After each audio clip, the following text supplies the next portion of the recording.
창세기 1장 1절에 보시면 처음에 하나님께서 하늘과 땅을 창조하시니라 이렇게 말씀하고 있습니다.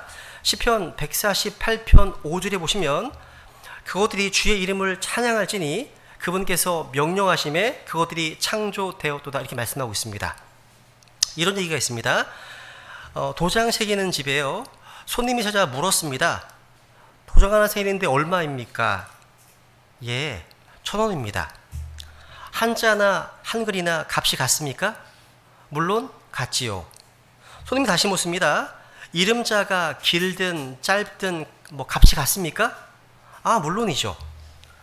주인의 이 대답을 듣자 손님은 도장에 새길 이름이 적힌 쪽지를 내놓았습니다. 그래서 한참 들여다보던 이 도장집 주인이 물었습니다. 어느 것이 이름입니까? 그게 다 이름인데요?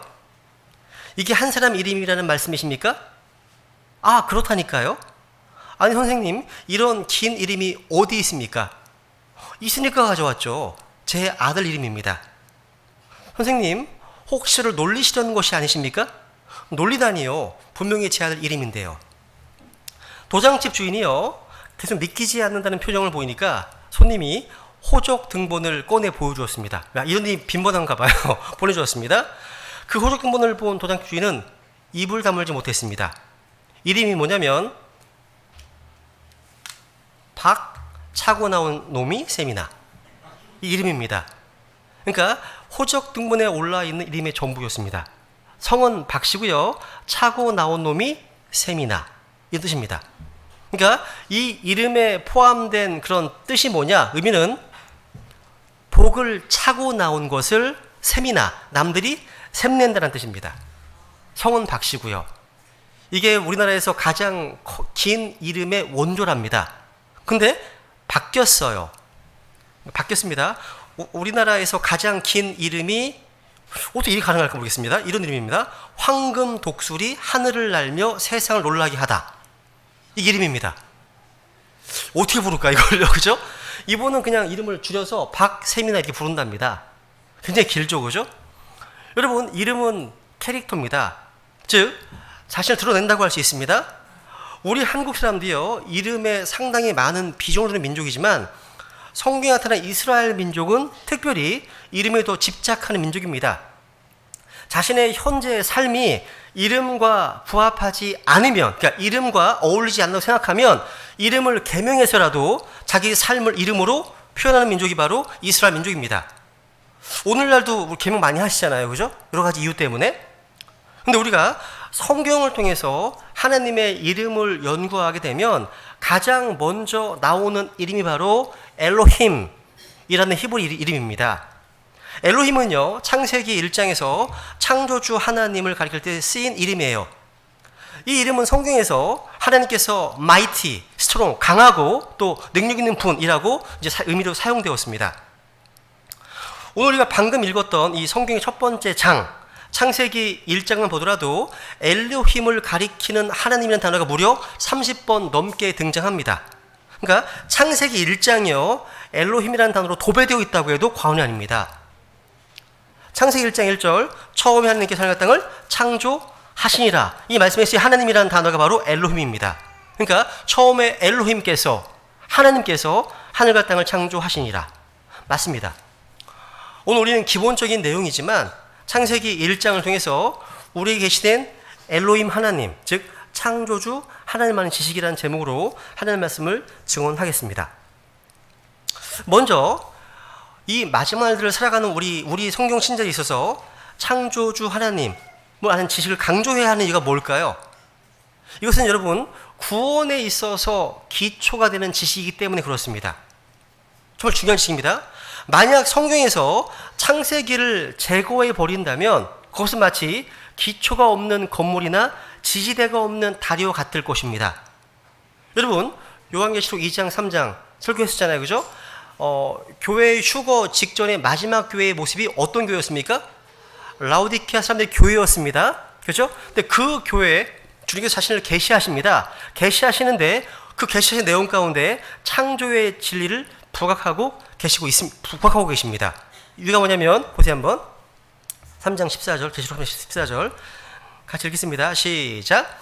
라오디게아 사람들의 교회 천사에게 쓰라.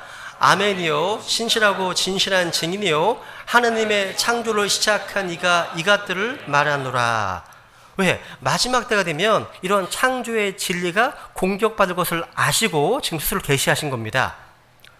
로마서 1장 16절에 보시면 우리가 믿고 있는 복음은 무엇입니까? 내가 그리스도의 복음을 부끄러워하지 아니하노니 이는 그 복음이 믿는 모든 자를 구원 이르게 하시는 하나님의 권리이기 때문이라 말씀하십니다. 또 복음을 이렇게 말씀하고 있죠. 내가 또한 받은 것을 무엇보다 먼저 너에게 전하였느니 그것은 복음은 곧 성경 기록대로 그리스도께서 우리의 죄들로 인하여 죽으시고 묻히셨다가 성경 기록대로 셋째 날에 다시 살아나시고 이겁니다. 그러니까 우리를 구원하신 그리스도의 복음은 성경 기록대로 성경의 기초를 두고 있습니다. 성경 기록대로가 두 번 나와 있습니다. 복음의 기초예요. 성경 기록대로. 이 말씀의 문맥은 바로 구약 성경에 근거를 두고 있는 것입니다. 근데 구약 성경은 모세오경, 토라의 기초를 두고 있고요. 또 모세오경은 창세기를 기초로 하고 있는 것을 또 볼 수 있습니다. 여러분, 성경의 토대이고 성경의 모판이고 성경의 기초, 바로 창세기입니다. 그 창세기에서 이 창세기 1장은 창세기에서 기초가 되는 장입니다. 그리고 창세기 1장 1절은 이 기초적인 장의 기초적인 구절입니다. 그러니까 창세기 1장 1절은 모든 그 파운데이션, 기초 가운데 기초입니다.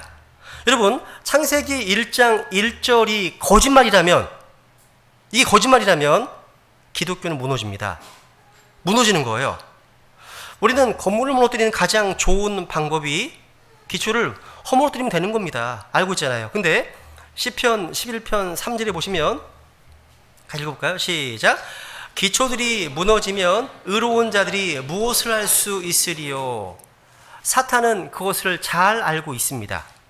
창세기 1장 1절 말씀을 진짜 믿는 사람이라면 성경에 기록된 다른 어떤 사실도 믿는데 어려움을 느끼지 않을 것입니다. 하나님께서 만물을 창조하셨다면 그분은 만물을 지배하시고 능히 모든 일을 하실 수 있는 그런 분이십니다. 여러분, 창세기 1장 우리 읽으셨잖아요. 방금 읽으셨습니다. 창세기 1장은요, 성경에서 하나님께서 가장 중심이 되는 장들 중에 하나입니다. God. 하나님이라는 표현이요, 총 31절에서 32번이나 언급되고 있습니다. 32번. 여기다가 인칭 대명성까지 합하면 하나님께서는요, 무려 43번 정도 언급되어 있습니다. 이것은요, 성령님께서는요, 성경이 시작되는 이 첫 번째 페이지에서 우리를 하나님 앞으로, 하나님의 임재 가운데로 지금 데려가시는 겁니다. 사탄은요, 이 장을 증오합니다. 창세기 1장을 증오합니다. 이상할 게 없어요. 그러니까 마귀는요, 사람들의 생각 가운데서 창세기 1장을 믿지 못하게 하려고 엄청난 포격과 공격을 하고 있습니다. 창세기 1장을 단지 신화나 어떤 전설로서 사실이 아니고 믿을 수 없는 내용으로 치부해버리도록 만든다는 겁니다. 이 싸움은 지금도 진행되고 있습니다. 마귀의 거짓말인 진화론 때문에 수없이 많은 혼들이요, 지옥으로 가고 있습니다. 제가 며칠 전에 봤던 하나의 영상인데요, 어떤 성경 신자가 올린 영상이더라고요. 매 초마다 지옥으로 떨어지는 혼들이 영상으로 나와 있어요. 그냥 계속 떨어지고 있어요. 어마어마한 숫자가 지옥에 들어가는 모습을 영상을 만들었더라고요. 끔찍하더라고요. 매 초마다 수많은 사람들이 그 들어가고 있어요. 다 달려가고 있습니다. 여러분, 이 세상 신이요, 믿지 않는 자들의 그 마인드, 마음을 가려서 복음 비치지 못하도록 해버렸다는 겁니다. 여러분, 만약 이 성경의 저자이신 성령님께서 창조주 하나님에 대해 말씀하신 것을 우리가 신뢰할 수 없다면 그 동일한 성령님께서 구원자 하나님에 대해 말씀하신 것을 어떻게 신뢰할 수 있겠습니까? 성령님께서 창세기 1장에서 땅에 대해 말씀하신 것을 우리가 의심한다면 동일한 성령님께서 계시록 21장, 22장에서 하늘에 대해 말씀하신 것을 어떻게 믿을 수 있겠습니까? 그죠?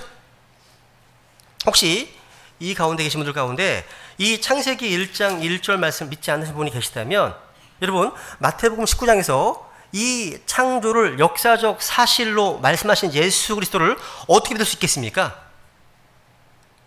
성령님께서 자신의 영감으로 모세라는 대언자를 통해서 말씀하시고 기록하게 하신 이 구절을 믿지 못한다면 동료 성령님께서 사도 바울을 통해서 자신의 영감으로 주신 이 그리스도의 복음 말씀들을 어떻게 믿을 수 있겠습니까? 기초의 기초. 기초적 지식입니다. 근데 오늘날 대부분의 사람들은요, 창세기를 기록한 모세보다 종의 기원이라는 책을 쓴 진화론의 창시자 찰스 다윈을 더 믿고 있습니다. 진화론과 인본주의 철학이 득세하는 이 시대에 우리가 먼저 강조해야 될 진리가 있다면 그것은 창조주 하나님에 대한 진리입니다. 왜냐하면 여러분 진화론, 과학적 사실이 아닌 이 거짓된 종교 시스템, 진화론 때문에 수많은 사람들이 생명의 말씀을, 복음의 말씀을 거부하고 있기 때문입니다. 진화론 거짓말이라는 책을 썼던 그 켄 햄이라고 하는 박사가 있습니다. 이분은 그런 비슷한 얘기를 합니다. 오늘날 왜 많은 크리스찬들이요, 우리 구주 예수 그리스도의 복음을 전하려고 하면 왜 사람들이 비판적이 되고 왜 그 복음에 문을 닫을까? 그 이유가 뭐냐면 이렇게 설명합니다. 근본적 이유가 뭐냐면 인본주의적 진화론자들의 영향 아래 사람들은 그 양심 속에서 하나님을 지어버리기 시작했고, 하나님께서 모든 만물의 창조자이시고 주인이라고 하는 그 사실을 가르치고 있는 기독교의 절대 진리를 바꿈으로 시작됐다라고 가르칩니다. 제가 이전에 읽은 책 가운데요, 한국식 전도법이라는 책이 있어요. 그 책의 내용 가운데 제 마음 가운데 공감이 되는 부분이 있습니다. 성경은 사람을 물고기로 비유하고 있습니다. 예수님께서는 제자들을 사람 낚는 어부로 이제 되게 하겠다 이렇게 말씀하셨습니다. 그죠? 복음 전도자는 어떤 면에서 사람 낚는 어부입니다. 근데 이 책에서는요, 한국적 상황을 고려하지 못한 부분을 지적하고 있더라고요. 그러니까 대부분 미국 교회에서 사용된 전도법들이 한국에 그대로 번역된 것들이 있긴 하지만 미국의 상황과 한국의 상황은 전혀 다르다는 부분을 강조합니다. 문제를 제기하는 거예요. 그러면서 한국 사람, 한국적 상황에 대한 연구가 거의 없다는 그런 문제를 제기하고 있습니다. 그러니까 우리가 부딪히고 우리가 전해야 될 대상 한국 사람들은 다신론적, 무속적인 어떤 상황에 살고 있습니다. 그러니까 한국인에 대한 연구가 부족했다는 거예요. 동감되더라고요. 여러분 성경에 보면 사도 바울이요, 사도행전에서 복음을 전파하는 내용이 많이 나옵니다. 근데 생명의 말씀을 듣는 대상이 유대인인가 아니면 이교도인가에 따라서 복음 설교의 내용이 달리 소개되어 있습니다. 여러분 유대인들은 이미 하나님을 믿는 사람들이잖아요. 이 사람들에게 복음을 선포할 때는 예수 그리스도를 거부한 그 죄와 복음의 내용으로 바로 진행하고 있음을 보게 됩니다. 그런데 다른 신들을 섬기는 이교도들에게 복음을 전할 때는요, 먼저 항상 우주 만물을 창조하시는 창조주 하나님을 강조하고 있습니다. 그러니까 대상에 따라서 메시지를 바꾸어 한다는 거죠. 여러분 사도행전 14장에 보시면 루스드라에서 복음을 전파할 때 살아계신 하나님을 증언합니다. 또 자연법칙과 추수를 통해서 자신을 증거 없이 내버려 두지 않으신 하나님을 증거합니다. 또 사도행전 17장에 보시면 그리스 아테네에서 복음을 전파할 때도요, 세상과 그 안에 모든 것을 창조하신 하나님을 선포하고 있습니다. 모든 사람에게 생명과 호흡과 만물을 주신 하나님, 이렇게 하나님을 선포하고 있음을 보게 됩니다. 이게 무슨 얘기입니까? 창조주 하나님의 존재조차 믿지 않는 사람들에게 구원자로서의 하나님, 예수 그리스도, 그분은 전혀 들리지 않을 거라는 사실이에요. 안 들린다는 겁니다. 그래서 복음 선포의 가장 큰 장애물 중에 하나가 뭔가? 바로 이 창조와 진화의 문제입니다. 그때 우리도요, 주님과 동행하는 가운데 말씀을 듣는 대상에 따라서 케이스별로 말씀을 증언할 필요가 있음을 배우게 됩니다. 이런 면에서 복음 전파의 획일성, 경직성, 이거 문제가 있음을 배우게 됩니다. 어떤 교회 가면 항상 똑같은 프로그램으로 똑같은 방식으로 복음 전하는 것을 보게 됩니다. 여러분 항상 모든 사람들에게 붕어 방식 전도 방법, 그죠? 똑같은 방법을 전해야 한다면 문제가 있습니다. 하나님은 다양성 있는 분이시거든요. 다양하게 일하시거든요. 각각에 따라서요. 그걸 제한하는 겁니다. 예수님께서도요, 항상 여러 부류의 사람들을 다르게 다루고 오셨습니다. 중요한 겁니다. 오늘날 진리를 찾고 구하는 사람이 창세기 1장 1절 처음에 하나님께서 하늘과 땅을 창조하시니라, 이 말씀에 계시되어 있는 창조주 하나님을 받아들인다면 한 걸음 더 나아가서 나를 구원하신 구원자 하나님이라고 하는 더 온전한 계시길로 인도될 수 있다는 사실. 그래서 우리는 창조 하나님의 진리를 강조해야 한다는 겁니다. 이 지식은 구원에 있어서 기초적인 지식입니다.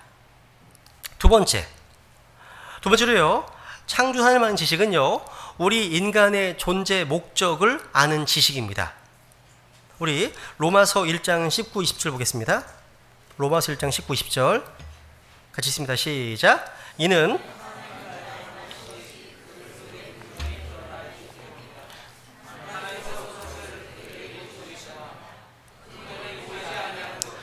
곧 그분의 영원하신 권능과 신격은 세상의 창조 이후로 분명히 보이며 만들어진 것들을 통해 깨달아 알 수 있나니 그러므로 그들이 변명할 수 없느니라. 여러분, 하나님께서 만드신 것들을 보면 그것을 지으신 하나님의 권능과 신격이 깃들어 있습니다. 때때로 우리는 자연에 압도될 때가 있어요. 아름다운 자연에 압도되면 자신도 모르게 하나님을 찬양하고 싶은 충동을 느끼게 됩니다. 성경은요, 보이지 않는 하나님의 권능과 신격이 그 만드신 그 만물 가운데 나타났다고 말씀하고 있습니다. 이것이 바로 창조의 신비이고 창조의 영광입니다. 오늘날 우리는요, 소위 과학의 발달을 말하는 시대 속에 살고 있습니다. 하지만 아무리요, 현대 과학이 발달했어도 하나님께서 창조하신 세계의 일부분만 접하고 있다는 사실을 아십니까? 하나님의 그 놀라운 창조의 대부분의 영역은 아직 아무도 거느리지 못하는 신비한 영역으로 남아 있습니다. 창조의 신비를 알면 알수록, 또 느끼면 느낄수록 우리는 창조주 앞에 엎드려 그분을 찬양하고 그분을 경배하지 않을 수 없습니다. 창세기 1장에서도요, 창조 하나님의 창조 사역 가운데 그 사역의 절정에 창조한 존재가 바로 누굽니까? 바로 사람입니다. 사람. 여세 동안 만물을 창조하신 하나님의 그 제6일, 즉 마지막 날의 창조는 짐승으로 시작합니다. 그리고 마지막 날의 가장 마지막 창조의 클라이막스는 뭡니까? 하나님께서 최고의 정성을 들여서 창조한 걸작품, 바로 인간입니다. 여러분은 자신의 존재를 생각하시면서 그 신비한 패 경탄해 보셨습니까? 그리스도인 의사로서요, 지금은 세상을 떠나신 폴 브랜드라고 하는 의사분이 계십니다. 유명한 분이 계십니다. 이 폴 브랜드 박사가 쓴 책 가운데 이런 책이 있습니다. 나를 지으신 하나님의 놀라운 손길이라는 책이 있습니다. 영소의 제목은 Fearfully and Wonderfully Made라는 책입니다. 두렵고도 놀랍게 만들어진 존재라는 책입니다. 이 책에서 이 폴 브랜드 박사는요, 자기가 의사로서 처음 현미경으로 살아있는 세포를 관찰했을 때 그 충격과 감동을 평생 잊지 못하겠다고 고백합니다. 살아있는 세포의 한 존재, 하나의 세포의 존재, 그 신비를 들여다보는 것만으로도요, 우리는 그 신비스러움에 놀랄 정도로 감격과 경탄을 말해도 24시간에 모자란다고 고백합니다. 그래서 이렇게 계속 얘기합니다. 9개월 동안 정교한 방법으로 세포가 분열합니다. 수십억 개의 혈구가 생겨나고 수백만 개의 간상체와 원추체가 생겨나는데 오직 한 개의 수정된 난세포에서 10조 개에 이르는 세포가 생성되고 마침내 한 생명이 탄생하는데 도대체 그 무엇으로 이 생명의 신비를 설명할 수 있단 말인가 고백합니다. 그러면서 나는 시편 기자와 더불어 감격하고 찬양할 따름이다 이렇게 고백했습니다. 시편 기자가요, 시편 139편 14절에서 이렇게 말씀하고 있죠. 같이 읽을게요. 시작. 내가 주를 찬양하리니 내가 놀랍게 만들어졌나이다. 주께서 행하신 일들이 놀라움으로 내 혼이 그것을 매우 잘 아나이다.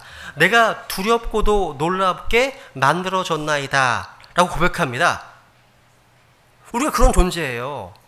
근데 만약에 낙태가 합법화된다는 건 무슨 뭘까요? 우리에게 생명을 주신 창조주 하나님을 부인하는 겁니다. 그로 인해서 생명의 존귀함 대신 생명을 경시하는 사회가 되는 겁니다.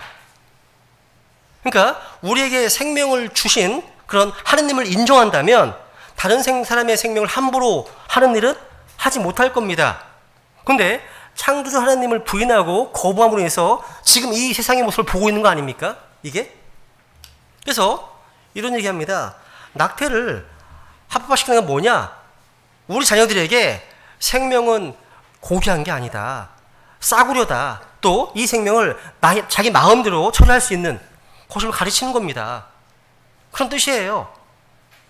여러분, 아까 이 얘기했잖아요. 내가 주를 찬양하리니 내가 두렵고 놀라웠게 만들어졌네이다. 여러분, 사람을 지으신 것이 정말 신비하고 경이롭습니다. 자신을 포함해서 여러분 주위 사람 둘러보세요. 아마 얼마나 경이롭고 신비스럽게 지어졌습니까? 그래서 영어 성경에서는 아까 wonderfully made 라고 되어 있습니다. wonderfully made. 좀 생각해보면 인간의 창조는 정말 원더풀합니다. 원더풀해요. 그래서 이런 이런 내용이 하나 있습니다. 이게 두 개 뭐예요 다? 한쪽은 인간의 폐입니다. 한쪽은 나무입니다. 야, 하나님의 디자인이 놀랍죠? 놀랍습니다. 우리는 나무에서 배출하는 산소를 들이마십니다. 나무는 우리가 내쉬는 이산화탄소를 들이마십니다. 하나님의 놀라운 디자인입니다. 디자인이에요. 여러분, 가족이나 주변 사람들에게 종종 이렇게 얘기해 주세요. 와, 원더풀 하십니다. 연습해 볼까 한번? 소리 옆 사람에게서 참 원더풀 하십니다. 한번 해보세요.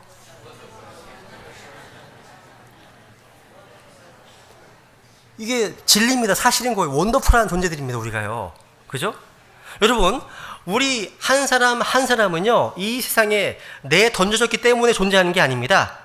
바로 오늘 이 시대 이 땅에 살아야 될 이유가 있기 때문에 사는 겁니다. 우리 모든 인간의 뿌리는 바로 창세기 1장, 2장, 3장에 나와 있습니다. 여기에는요, 사람이 어떻게 존재하게 되었고 또 어떻게 살아야 되는지, 또 왜 우리가 현재 이 지경에 이르렀는지 다 기록되어 있습니다. 여러분, 우리 인간은요, 다른 피조물과 달리 하나님의 형상대로 지음받았습니다. 그래서 아주 존귀하게 만들어진 것입니다. 근데 죄가 우리 안에 있는 하나님의 형상을 파괴했기 때문에 우리에게는 죽음과 질병과 많은 문제들이 생기고 있는 겁니다. 그래서 시편 49편 마지막 절 보시면 존귀함 중에 거하면서도 깨닫지 못하는 사람은 멸망하는 짐승과 같도다 말씀하십니다. 성경은요, 우리가 주 예수 그리스도를 통해서 하나님의 사랑을 깨닫고 하나님과 바른 관계를 회복하지 않는 이상 절대로 하나님의 형상을 회복할 수 없고 존귀에 이를 수 없다고 말씀하고 있습니다. 또 요한계시록 4장 10절과 11절에 보시면요, 구원받은 성도들을 지금 보여주고 있는 24장로들이요, 천국에 도달해서 왕자이신 하나님께 엎드려 경배하는 내용이 나옵니다. 한번 이런 고백을 합니다. 읽습니다. 시작. 24장로가 왕자에 앉으신 분 앞에 엎드려 영원 무궁토록 살아계신 분께 경배하고 자기들의 관을 왕자 앞에 던지며 이르되 오 주여, 주는 영광과 존귀와 권능을 받기에 합당하시오니 주께서 모든 것을 창조하셨고 또 그것들이 주를 기쁘게 하려고 존재하며 창조되었나이다 하더라. 아멘. 여러분, 창조주 하나님은요, 영광과 존귀를 받으실 만하고 또 찬양 공비를 받으시기에 합당한 주님이십니다. 그 이유는 주님께서 모든 것을 창조하셨기 때문입니다. 어마어마하게 놀라운 만물을 지으신 만물의 창조하시기 때문에 우리는요, 주님을 기쁘시게 하려고 존재합니다. 그 목적에 따라서 살 수 있는 겁니다. 여러분, 하나님은 창조자이십니다. 하나님은요, 하늘과 땅을 창조하셨습니다. 사람을 창조하셨습니다. 또 하나님께서는요, 빛과 어둠도 창조하셨습니다. 평안도 만들고 재앙도 창조하셨습니다. 주님께서는요, 어둠도 창조하셨고 악도 창조하신 하나님이십니다. 주님께서는요, 자신의 이름을 위해서, 자신의 영광을 위해서 모든 걸 창조하셨습니다. 우리를 위해서 만든 것이 아니라요. 우리는 창조물이 아닌 창조주를 기억해야 됩니다. 그래서 이사야서 42장 5절 읽어볼까요? 시작. 하늘들을 창조하여 펼치고 땅과 땅에서 나오는 것을 펴며 땅 위에 백성에게 숨을 주고 그 안에서 걷는 자들에게 영을 주는 하나님 곧 주가 이같이 말하노라. 이것은 바로 주님의 자기소개서입니다. 주님 이런 분이십니다. 그리고 전도서 12장 1절 보시면 이제 내 젊은 시절에 내 창조자를 기억하라. 내 젊은 시절에 내 창조자를 기억하라 말씀하십니다. 더 늦기 전에 또 죽기 전에 창조자를 기억하라고 말씀하고 있습니다. 젊은 시절에 창조자를 기억한다면 더욱 좋습니다. 아직까지 창조주를 모르시는 분들이 계시다면 이 시간 하늘과 땅과 거기 있는 모든 것들을 또 나를 창조하신 그분을 기억하시기 바랍니다. 여러분, 창조주 하나님은 어떤 분이십니까? 창조주 하나님은요, 기원이 없는 생명의 원천이십니다. 따라해보세요. 기원이 없는 생명의 원천.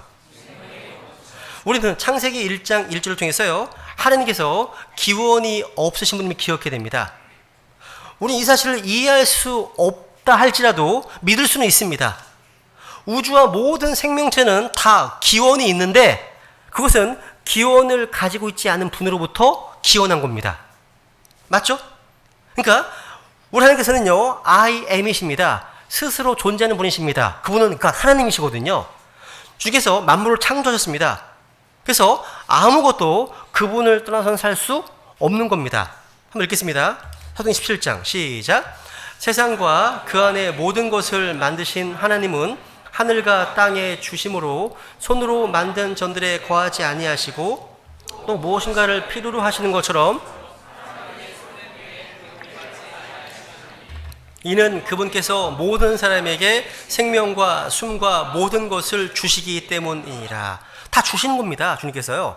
그리고 골로새 1장 16절 보시면 이는 그분에 의해 모든 것이 창조되었기 때문이라. 하늘에 있는 것들과 땅에 있는 것들, 보이는 것들과 보이지 아니하는 것들, 곧 왕자들이나 통치들이나 정사들이나 권능들이나 그 다음 모든 것이 그분에 의해 창조되고 그분을 위하여 창조되었느라. 그러니까 모든 것이 그분에 의해서 또 그분을 위해서입니다.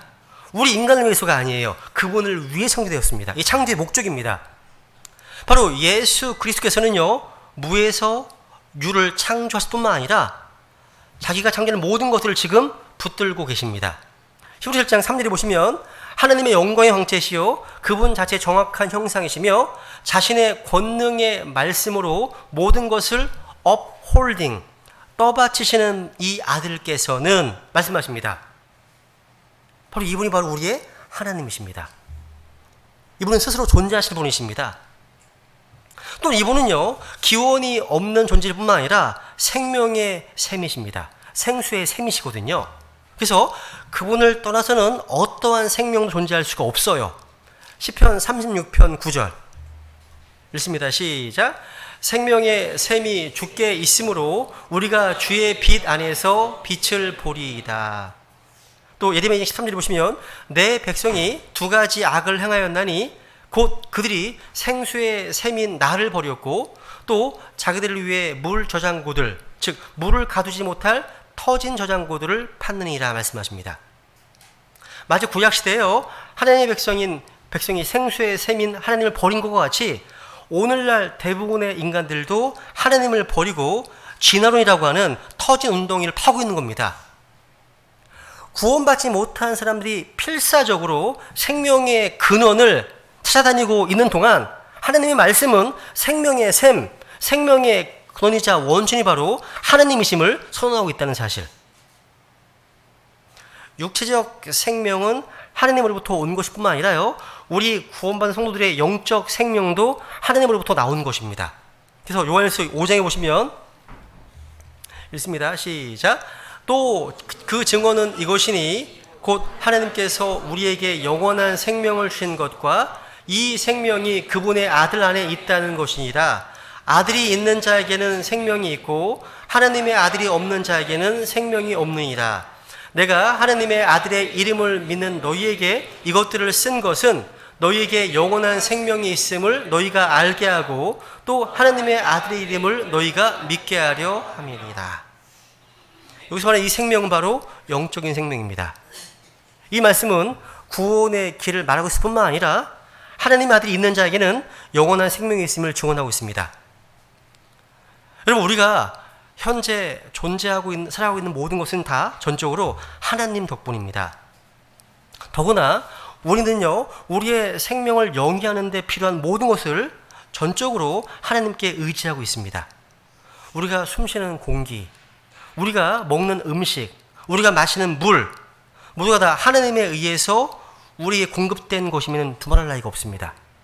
여러분, 무신론자들도요, 하나님께서 공급하신 공기로 숨을 쉬고 있고 하나님이 제공하신 음식을 먹고 있고 하나님이 지으신 땅에서 살아가고 있습니다. 그러면서도 하나님이 없다고 믿는다는 것, 참 이상하지 않습니까? 역설적입니다. 여러분, 인간의 영원한 운명은 하나님과의 개인적인 관계에서 관계에 따라서 좌우됩니다.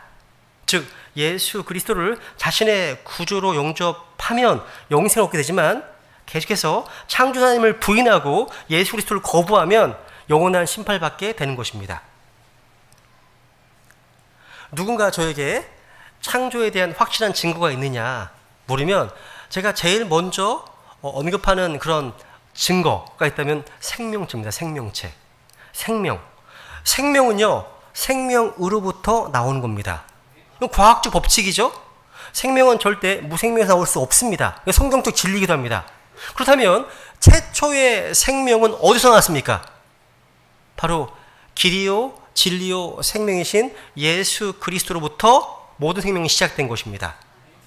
길이요 진리요 생명이신. 그러니까 여러분, 이 생명이 어디서 왔는지 모른다면 우리가 사는 그 삶의 의미와 목적도 다 잃어버리는 겁니다. 왜? 라이프, 생명은 삶도 되고 생명도 되고 인생도 됩니다. 라이프. 근데 라이프이신 예수님을 모셔드려야만 내가 왜 사는지 삶의 의미 목적을 알 수 있는 겁니다. 그죠? 그분을 만나야 되는 겁니다. 그분을 만나야 되는 거예요. 그래서 아들 있는 자에게는 생명이 있고 하나님 아들 없는 자에게는 생명이 없는 것입니다. 그래서 우리 인생의 의미와 가치와 목적은 우리의 창조주이시고 우리의 생명 되시는 하나님만의 지식에서 발견할 수 있는 겁니다. 마지막 세 번째는 짧게 하겠습니다. 세 번째, 여러분, 창조주 하나님을 아는 지식은요, 우리에게서 참된 도움의 대상이 누군지를 아는 지식입니다. 그래서 창조에 대해서 언급된 부분 가운데 상당히 많은 구절들이요, 우리의 도움과 연결지어서 언급되고 있더라고요. 여러분, 하늘과 땅을 만드신 주님으로부터 나의 도움이 옵니다. 도움이 온다는 거예요. 한번 시편 121편 1절 2절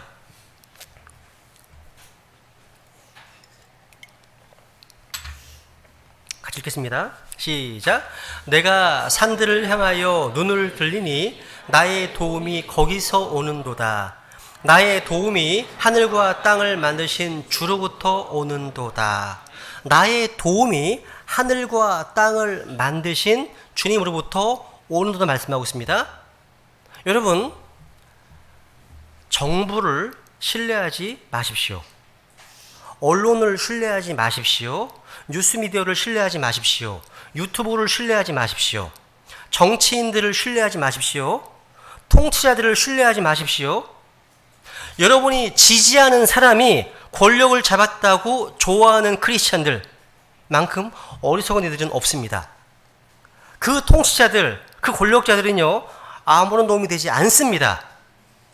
또 반대로 내가 원치 않은 정당이나 인물이 정권을 잡았다고 해서 절망하지 마십시오. 우리는요, 정부나 권력자들이나 위정자들, 통치자, 사람을 신뢰하지 않습니다. 시편 146편 3절에 보시면 통치자들을 신뢰하지 말며 도움을 주지 못하는 사람의 아들도 신뢰하지 말라. 누굴 신뢰하지 말라고요? 통치자를 신뢰하지 마라. 사람 신뢰하지 마라. 얘기합니다. 우리의 도움은요, 어디서 오는 겁니까? 하늘과 땅을 만드신 주님으로부터 오는 겁니다. 사람 신뢰하면요, 실망합니다. 실망이에요. 시편 124편 8절 보면 우리의 도움은요, 하늘과 땅을 만드신 주의 이름 안에 있도다 말씀하십니다. 주님께서 하늘과 땅을 창조하신 분이시고 만드신 분이시고 조성하신 분이십니다. 이 사실을 믿지 않으면 그런 분들은요, 아무런 도움을 받지 못합니다. 그러나 하늘과 땅을 지으신 분을 신뢰하는 분이시라면 영원한 도움, 아주 지속적인 도움을 받을 수 있습니다. 그래서 시편 46편 1절에 보시면 하나님은 우리의 피난처시요 힘이시니 참으로 고난 중에 즉시 만날 도움이시라. 참으로 고난 중에 즉시 만날 도움이시라. 하나님께서요, 이분은 창조주시거든요. 여러분이 즉각적인 도움이 필요하십니까? 그러면 하늘과 땅을 만드신 주님을 찾으십시오. 주님의 이름을 부르시라는 거예요. 그분의 이름 안에 뭐가 있습니까?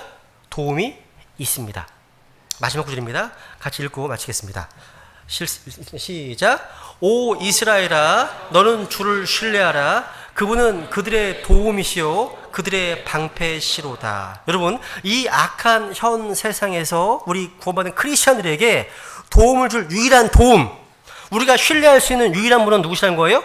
하늘과 땅을 창조하신 창조주 하나님이시라는 겁니다. 이제 말씀을 정리하겠습니다.